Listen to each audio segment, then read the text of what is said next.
paralyzed by severe ice storms. Europe gripped by a frigid cold that drops like a bomb on the continent.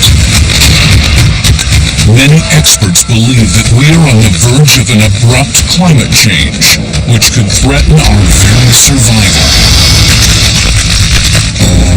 England, France, Germany would begin to resemble Alaska and Canada. Scientists project that within a few decades, the climate could radically spin out of control. If you're living on the edge and you get just a little bit of a cooling, it can push you over the edge. There will be no time to adapt or recover from the deadly cold. Abrupt climate change is one of the great crises that our civilization could face. It's hard to overestimate the magnitude of the impact of this. Great civilizations have been destroyed by sudden and extreme climate changes. People take good weather for granted, and then nature changes things, and all of a sudden they're off a cliff without a net. Now the clock is ticking toward a big chill, a new climate catastrophe that could affect civilizations across the entire planet and unravel the very fabric of society. We're looking at an unending war in our future. The changes that are coming are beyond what we have learned to deal with.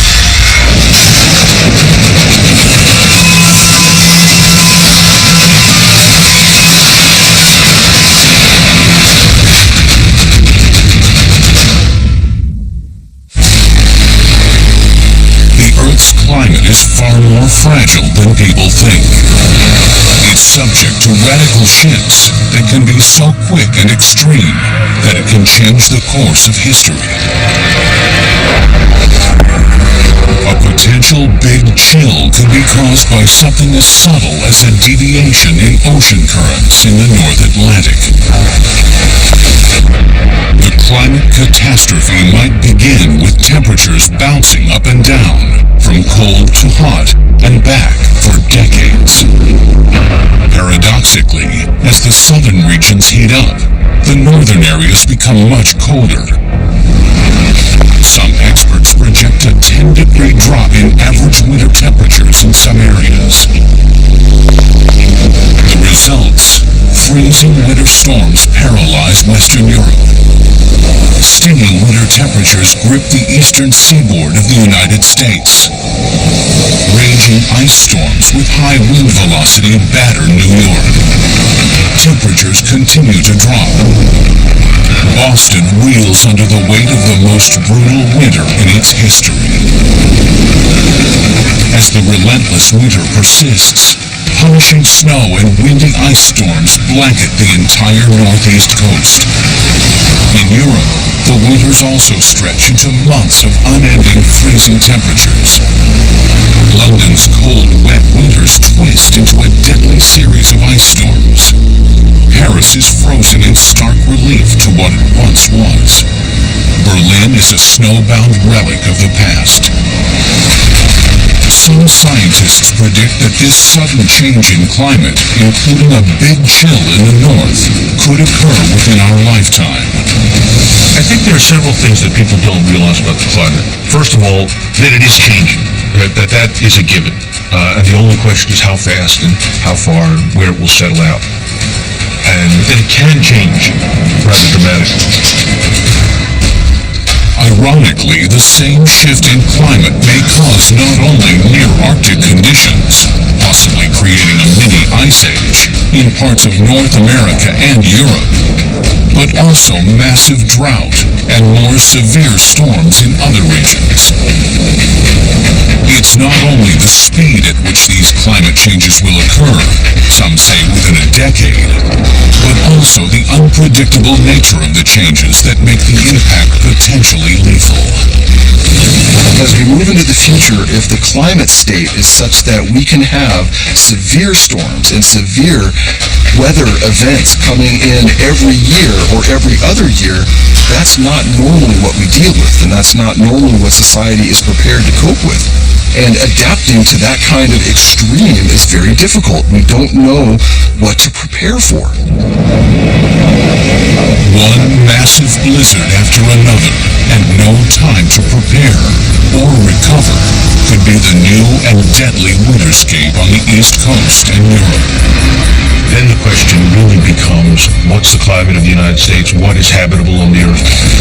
This rapid change in climate has happened before. Scientists call this phenomenon abrupt climate change. A good working definition for an abrupt change is any change that occurs more rapidly than society's ability to respond to it. One of the most extreme examples of abrupt climate change occurred before the advent of modern civilization. About 14,000 years ago, the Earth was approaching the end of its last ice age. Groups of Stone Age hunter-gatherers roamed throughout Europe and Asia, foraging for food and game. But then, suddenly, 1,200 years later, temperatures dropped as much as 18 degrees in less than a decade. The plants and animals upon which these early humans depended either died off or moved to warmer regions. The humans who survived migrated south. This radical drop in temperature is known as the Younger Dryas event, named after an Arctic flower found in ice cores in Greenland. The event known as the Younger Dryas is the poster child for abrupt climate change. What's interesting about this particular change is that the Ice Age had already ended, and the Earth had already begun to warm and gone into its modern mode. As the weather began to warm, it suddenly flipped to freezing cold. Literally, the climate shifted from maritime to Arctic over in the blink of an eye, and then stayed cold for 1,300 years, and then just as dramatically warm. And then we were officially into this modern interglacial warm climate epoch. And why it ended is not at all certain. Scientists believe that the Younger Dryas was caused by a change in ocean currents.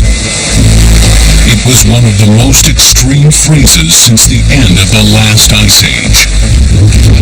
The Younger Dryas is a dramatic example of how the climate can bounce rapidly like a bungee cord between deadly warm and cold extremes. It doesn't always go smoothly. Sometimes it goes boing, boing, boing, boing, and then it'll stabilize for a while, cold, and then it'll start up and then it'll boing, boing, boing, boing, boing, and then it will stabilize for a while at warm.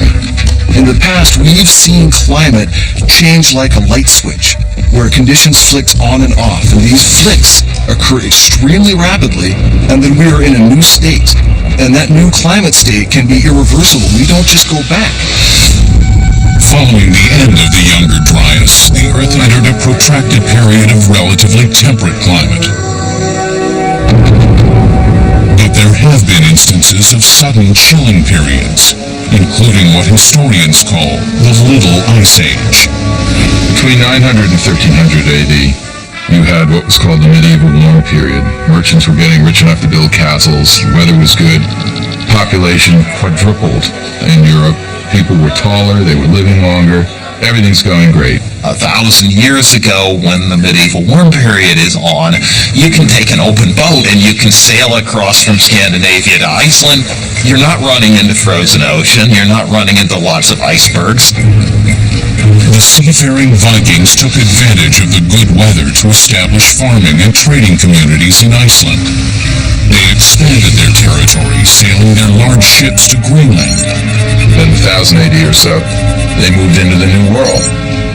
And, they weren't really prospering there, but they were there, and they had these two colonies in Greenland that were a staging area to get to the New World. Then, around 1300 AD, the weather mysteriously began changing. Historical data taken from crop yields and other public records show a small drop in temperature. But this minor degree change in temperature was enough to trigger the Little Ice Age. A prolonged period of colder weather in Europe that would have disastrous consequences. Ultimately, this slight shift in climate would play a part in the spread of the Black Death and the social upheavals that would lead to the American and French revolutions. Researchers from Woods Hole Oceanographic Institution look for clues about past climate change by digging sediment cores from the ocean floor. They have discovered intriguing evidence of the Little Ice Age. The seafloor is a repository for shells of animals that grew in the overlying waters and for sediments that wash off land. And these layers accumulate in the cores, and we get a record that might be 100,000 or even 1 million years long. Samples of the mud reveal a snapshot of the past climate records, including extreme changes like the Little Ice Age. We have records of sea surface temperature, of deep ocean temperature, of salinity. We have records of volcanism, solar activity. There's countless things that can be measured here. The samples are then radiocarbon dated in a particle accelerator. Radiocarbon dating is a tool that allows us to tie together climate records and changes in the Earth system from sediment cores and link those to the historical record as far back as 40,000 years. So we dated the bottom of the core at about 1,700 years before present. And at that time, this was the seafloor.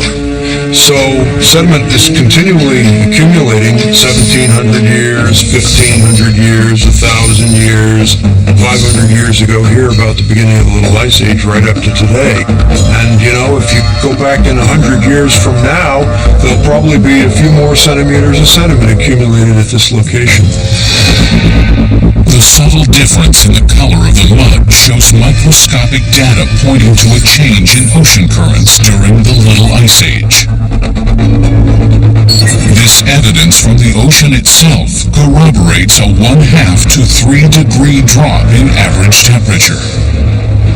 But this small difference in temperature was the catalyst for a shattering climate disaster that changed the course of history and left millions dead.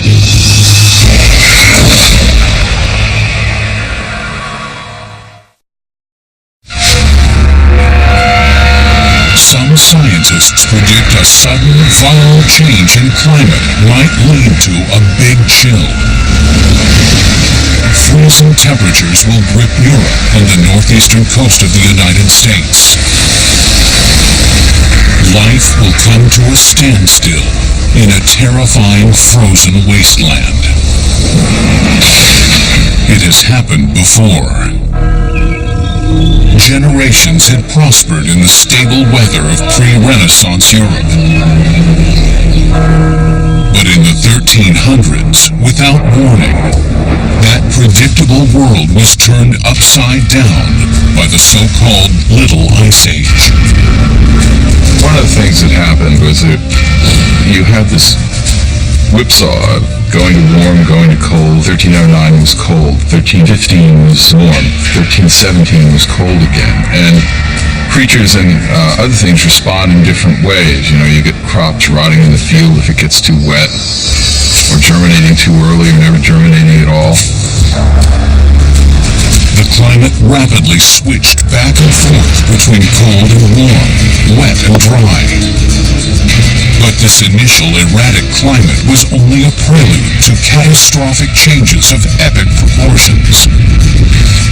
Over the next few centuries, the weather continually fluctuated at temperatures between 0.5 and 3 degrees lower than normal. This small change was enough to awaken an icy killer. Throughout the Alps and throughout parts of Europe, and in fact in North America, in Canada, the eastern Canadian Arctic, we see evidence that during the Little Ice Age, glaciers advance. The difference of only a few degrees triggered a self-perpetuating feedback cycle.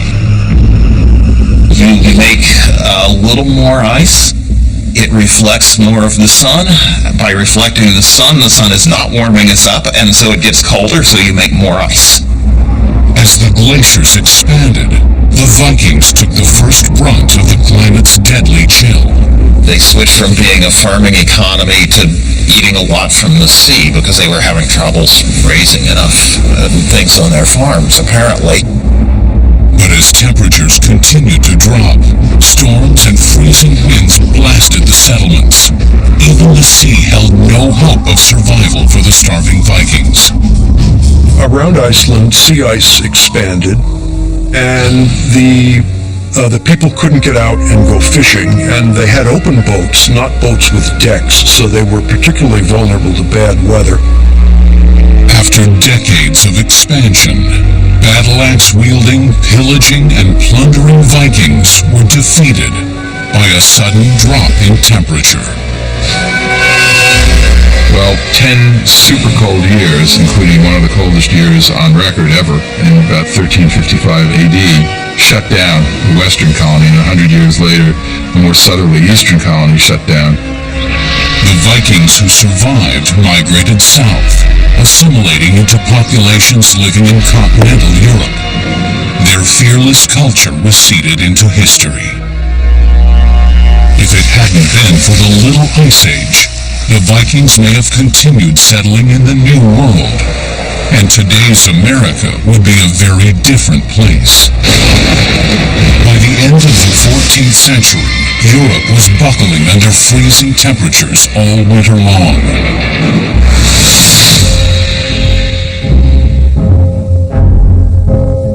In a chain reaction ignited by the cold and stormy weather, one calamity followed another. Crops failed, and food shortages spread across Europe. The freezing cold blasted through Asia, but that was only the beginning. Relentless storms killed at least 7 million. The resulting floods produced a horrific and infamous blowback effect on Europe.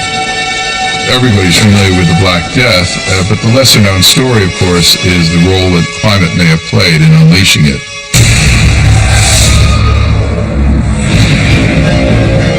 The Black Death, or the Plague, was a devastating pandemic that ravaged Europe during the mid-14th century.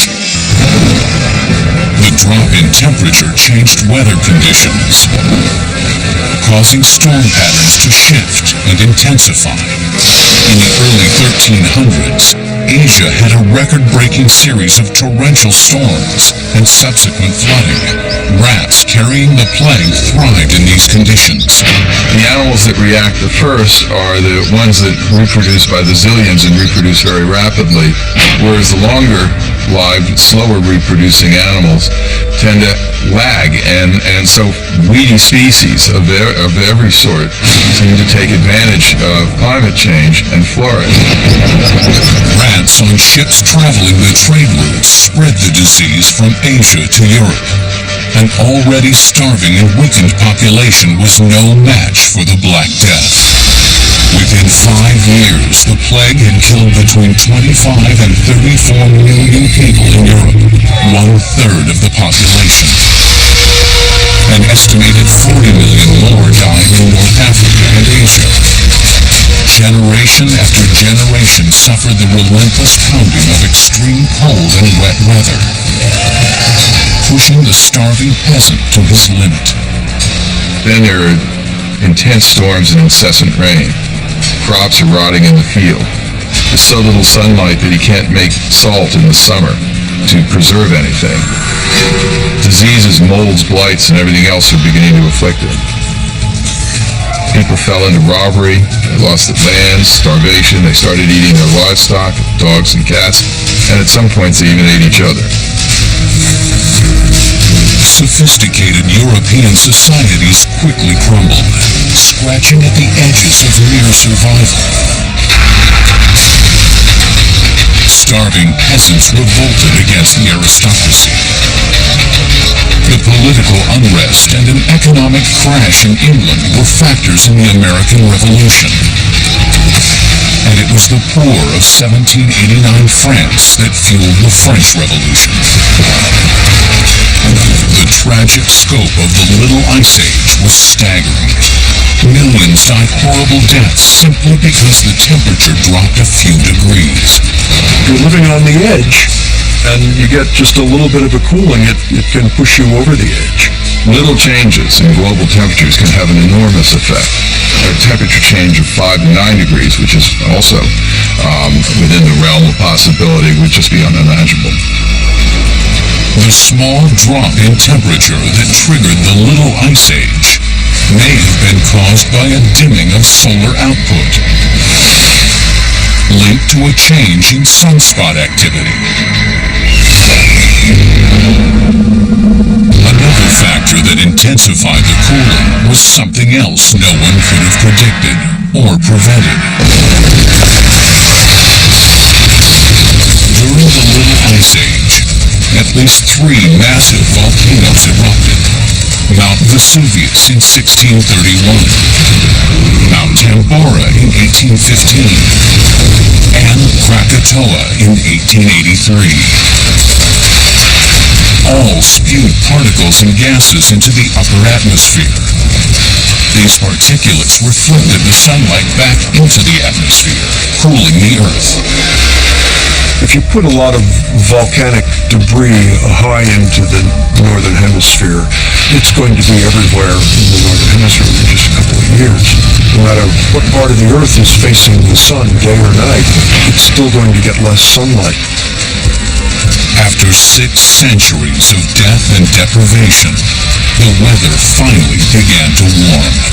So the Little Ice Age likely ends because the volcanoes quiet down, they're not blocking the sun, and the sun brightens up a little bit, so you have warming coming out of 1850 or 1900 into the early part of the 1900s. The Little Ice Age may be over, but some scientists see it as a preview of what could occur again. This time, with even more devastating consequences.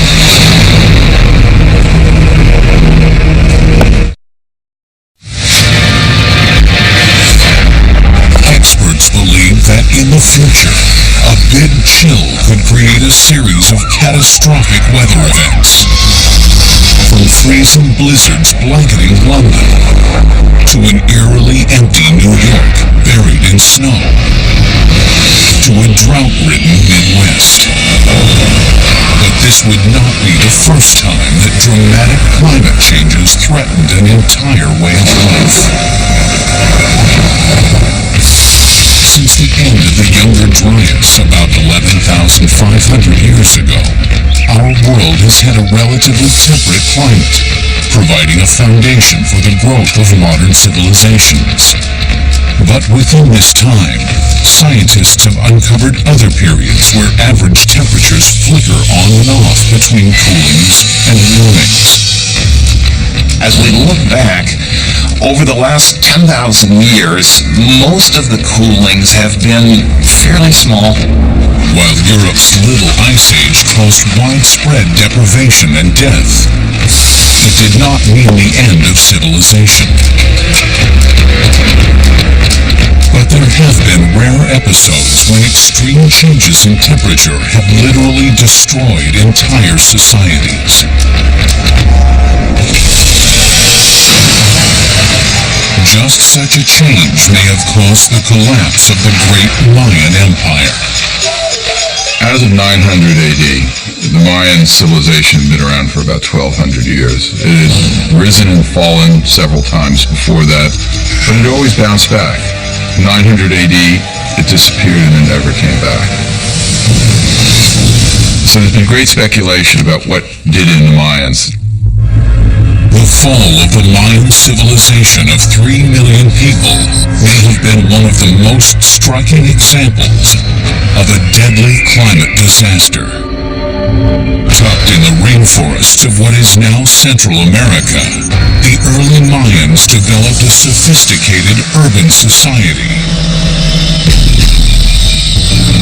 Without the use of iron or the wheel, the Mayans built sprawling cities, each with large plazas surrounded by majestic temples and pyramids.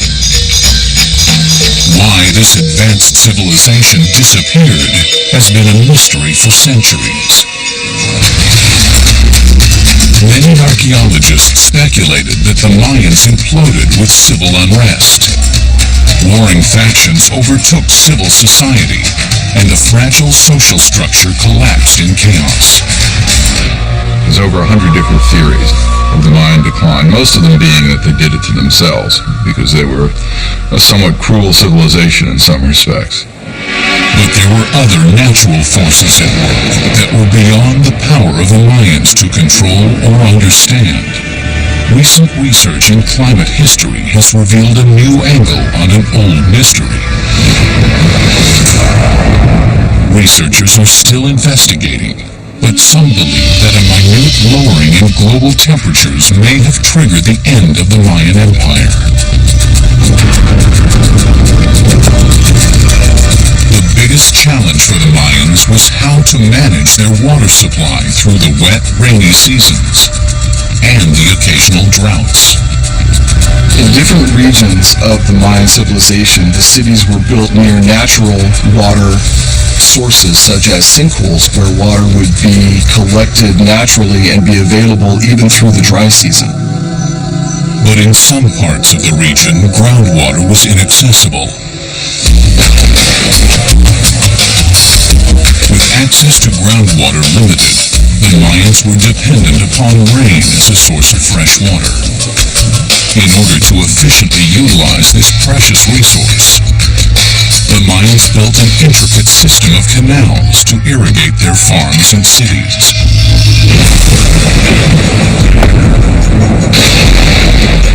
With the help of steady rains, the Mayans evolved from a mere subsistence society to a flourishing, sophisticated culture with an avid interest in literature, art, mathematics, and astronomy. The Mayans charted the orbits of the stars through their observatories, even orienting their religious buildings along astronomical lines. But the Mayans had no way of knowing that their magnificent culture would come to a crashing end. All because of a change that they themselves may have noted. What you see is a recurrent pattern in history in which people take good weather for granted, they're fruitful, they multiply, they expand beyond the carrying capacity of the land, essentially. For hundreds of years, the mighty Mayan people depended on the predictable rain cycle to sustain their vast empire in Central America. Then they were hit by extended periods of devastating drought. Paradoxically, their drought may have come about as a result of a drop in global temperature. Some suggest that Mayan astronomers themselves noticed a slight change in the appearance of the sun. Some researchers believe that there had been a reduction in solar radiation hitting the planet's surface, causing a shift in wind patterns. In the north, temperatures may have cooled, but for the Mayans, the effect was the opposite. Rain clouds stayed south, creating a devastating drought in the Yucatan. We've been able to identify periods of 3 or 6 or 9 years in a row where the rainy season failed to come. And each one of these intervals of drought coincides with a period of major collapse in one of the regions of the Mayan civilization. As the droughts continued, the rulers began to lose their grip on the people. As they failed to deliver on their promises of water in the dry months and the reservoirs would not be replenished adequately during the summer, farmers themselves started to move away. Many scientists speculate that the warring Mayan civilization was already beginning to collapse. Deforestation, rampant disease, and their own warlike culture contributed to their demise. But the actual tipping point may have been the change in climate. These bad, severe drought events occurring over several years in a row could have ultimately resulted in the civilization no longer being able to deal with these societal stresses, the drought events could easily be an explanation for what caused the Maya ultimately to disappear entirely. The Mayan Empire was left in ruins, leaving only their grand pyramids in silent testimony to who they once were. Could we be the next victims of an extreme climate catastrophe?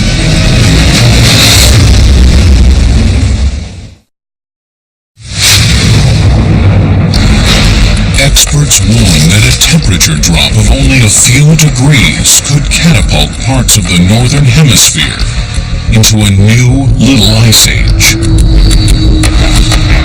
Within just a few decades, the relatively mild winters of the eastern seaboard and western Europe could warp into icy, barren landscapes.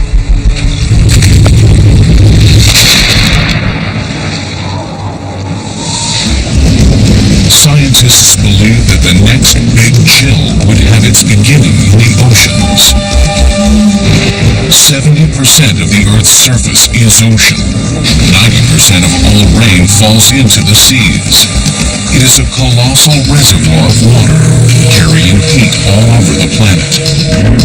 A huge ocean current system, known as the thermohaline circulation, which includes the Gulf Stream, circulates warm water north from the equator, giving our northeastern seaboard and parts of Europe relatively temperate climates.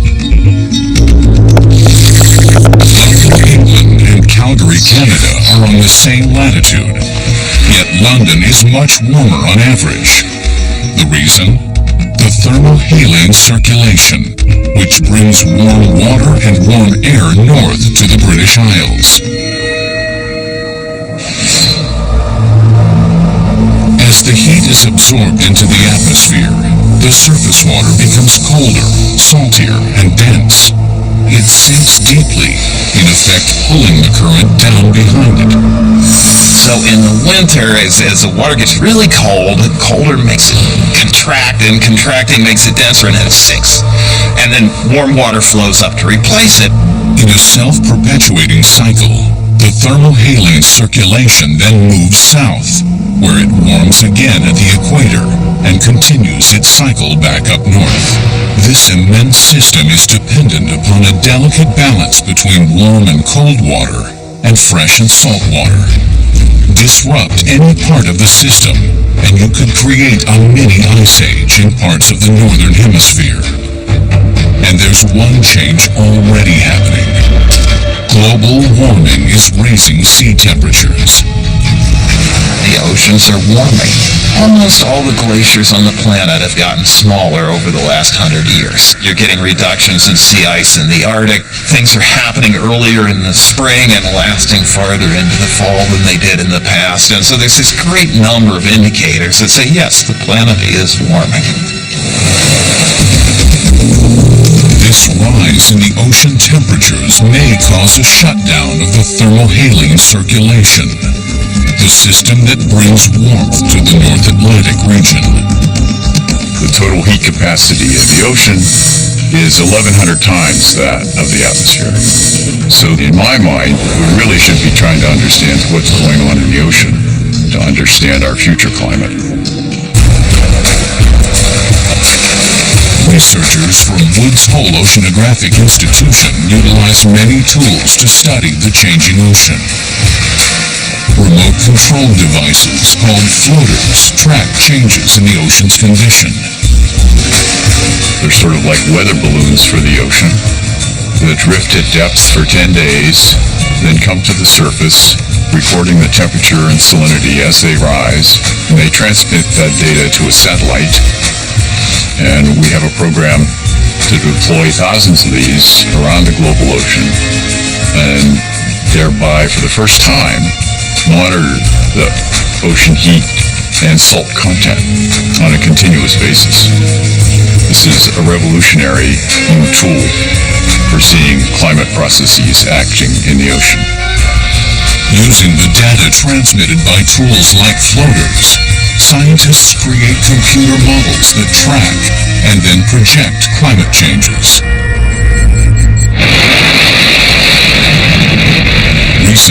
researchers have found evidence of a disturbing development.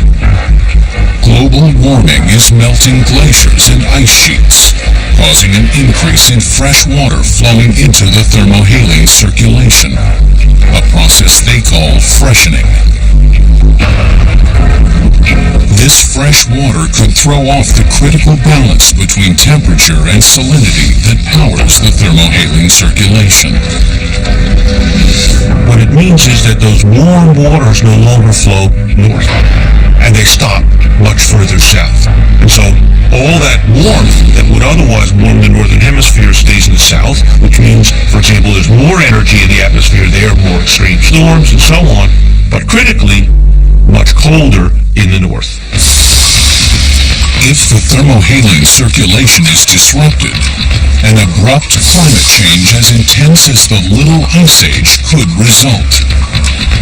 Temperatures could drop dramatically in the North Atlantic in as little as a decade. If the thermohaline circulation was to shut down, the average temperature changes resulting of that could be anywhere between 8 to 12 degrees possibly, but that would be on average. And clearly the extremes that could result from an average temperature change like that could be well beyond that. England, France, Germany would begin to resemble Alaska and Canada.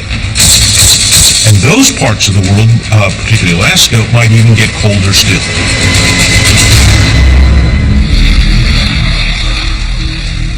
In the United States, the northeast coast would be hit the hardest, with extreme temperatures and more intense blizzards and storms.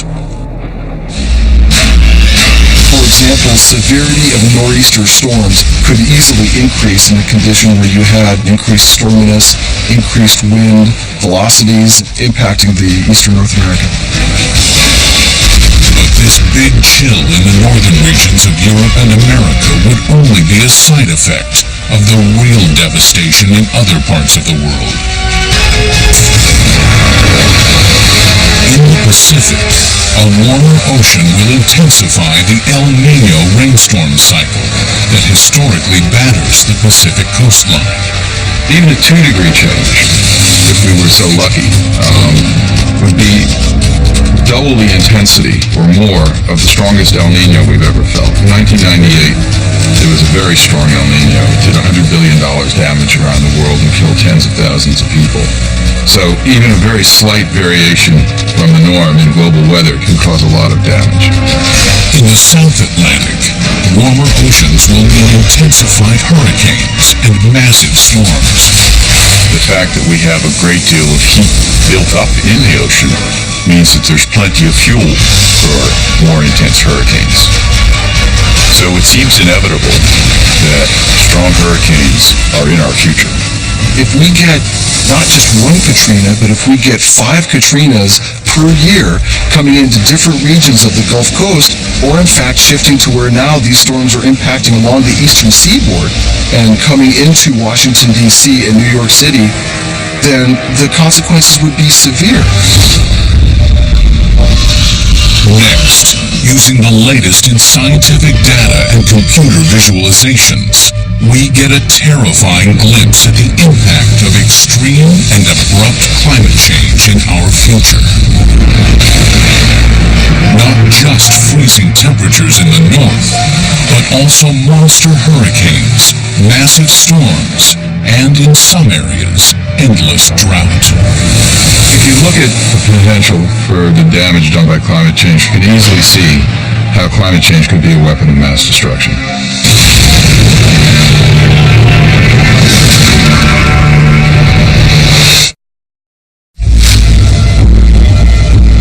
From the Younger Dryas event over 12,000 years ago, to the more recent Little Ice Age, extreme climate change has had catastrophic effects on humankind. These climate changes that may occur in the future are not something that we can say, oops, we don't mean it, we want to go back now. We may enter a place where in fact the thermohaline circulation has shifted. And in the past, we've seen that those conditions have lasted for thousands of years. Using the latest research, expert predictions, and computer animation, We will now show how this worst-case scenario might unfold. This abrupt climate change is triggered when warming temperatures cause the polar ice sheets to melt. Fresh water melting from the glaciers interrupts the delicate balance of the thermohaline circulation, shutting off warmth to the North Atlantic. Average temperatures in Europe and North America slide dangerously down. With the Gulf Stream no longer warming the Atlantic seaboard, winters are much more severe along the northeast coast of the United States. On the whole, the further north we get will be colder, drier, and windier. And you begin to think of everything kind of north of the Mason-Dixon line beginning to look like Siberia. Frankly, the habitability of some of the major northern cities begins to diminish.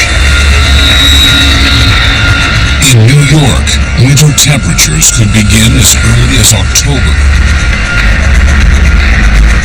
By November, snowfall in New York City could reach record-breaking levels. You could have already increased winter storminess affecting New York City, and what could be a normally paralyzing 2 feet of snowfall could become 6 feet of snowfall. Wind velocity increases and storms batter the coast. The Statue of Liberty is no longer a beacon of freedom, but a frozen marker for a once vibrant city. Europe's urban centers, particularly London, reel under frigid windstorms and freezing temperatures. Suddenly Britain, which is already tough enough in the winter, becomes really miserable in the winter and has no summers, and suddenly begins to get much, much colder. For the first time in more than a century, the Thames freezes over. This sudden and extreme climate change could subject Europe and the northeastern United States to overwhelming winters for centuries to come. The same warmer oceans that lead to a big chill in the north will bring catastrophic changes across the planet. Changes that will affect every person, every nation, and every form of weather. They will be just as devastating as any chilling effect. In the west, warmer oceans lead to persistent El Niños. Storms pound the Pacific coastlines with torrential rains all winter long. The San Gabriel Mountains on the north side of the Los Angeles Basin are one of the steepest mountain ranges in America. With a powerful El Niño condition, Los Angeles could be buried by thick mudslides. These things increase exponentially, so the amount of runoff could increase exponentially. We're talking about 10 times more and then 100 times more. So the ability of these mudslides to affect entire parts of the city is not possible. The streets of Los Angeles become rivers of mud and floodwater, crushing everything in their paths. Ironically, the coastal deluges caused by the El Niño condition will have an opposite impact on the interior of the continent, bringing devastating droughts. The breadbasket of the American Midwest disappears. Like many other high crop yield regions in Canada, India, and the North China Plain, year after year of drought erodes the land. We have 6 billion people getting 40% of their sustenance from essentially 5 staple crops grown in just a few breadbaskets around the world. So if drought actually does intensify in those breadbaskets, we have 90 food importing nations that are going to have big trouble feeding their people. Warmer oceans create powerful storms. Hurricanes and cyclones reach extraordinary strength. Most places in the world, people live within about 100 miles of the ocean. It doesn't matter where we are, the population lives close to the sea. It's China and Japan, Europe, and America, and Africa, everywhere. And those are the places that are most vulnerable to climate disruption. They're the ones that are going to be hit the hardest. One catastrophe slams into another, like a pinball hitting its target and ricocheting to the next. And so we envision a situation where you have the West coping with its water problems, the hurricane zone coping with hurricanes, the Northeast coping not just with windstorms, but with hailstorms and ice storms, which are also impose a burden. The Midwest coping with swarms of tornadoes, which causes an enormous amount of insurable damage. Scientists estimate that the carrying capacity of the planet, how many people its natural resources can actually sustain, is approximately 8 billion. Some projections indicate that catastrophic climate change could reduce the carrying capacity to 2 billion people. Only a third of the world's current population would be able to survive. As we've seen throughout human history, it is changes in carrying capacity that lead to war. When people exhaust their local ecosystems, the first thing they do is raid their neighbors. And in this case, we'll be fighting it out over food and water. 6 billion people are going to have to get off the planet. And the way 6 billion people get off the planet is war. This is why I think climate change is so urgent. I mean, it's a recipe for conflict. If we fail in preventing the worst case scenario, we're looking at an unending war in our future. This vision of the future is a terrifying world, where the climate we all depend on suddenly turns against us. A horrific existence where only the strongest and the luckiest survive. There still may be time to take steps to avoid this fate. If not, we, like other civilizations before us, may fall victim to the implacable force of nature and of catastrophic climate change. If we have long-term changes and increased extremes coming from multiple different sources, this is where we may be in for real surprises. And our society does not deal well with surprises.